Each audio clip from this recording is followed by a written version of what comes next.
guys हामीलाई video delete गर्न लाग्यो नेपाल सरकारको मान्छेले बोर्डरमा भिडियो नबनाउनु भनेर त्यही भएर त्यसको भ्लग चाहिँ आउन पाएन हेर्नु गाइस अहिले हामी नेपाल प्रवेश गरिसक्यौं अब हामी घर जाँदैछौँ यही बाटो आउनु पर्ने रहेछ नि अघि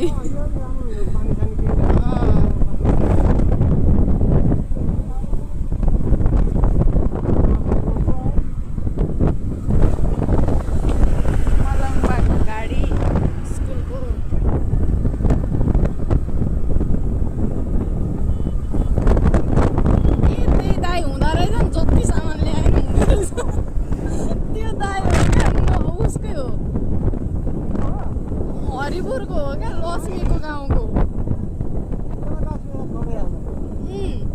मैले बोलाएको त्यसले सुन्दै सुनिन होला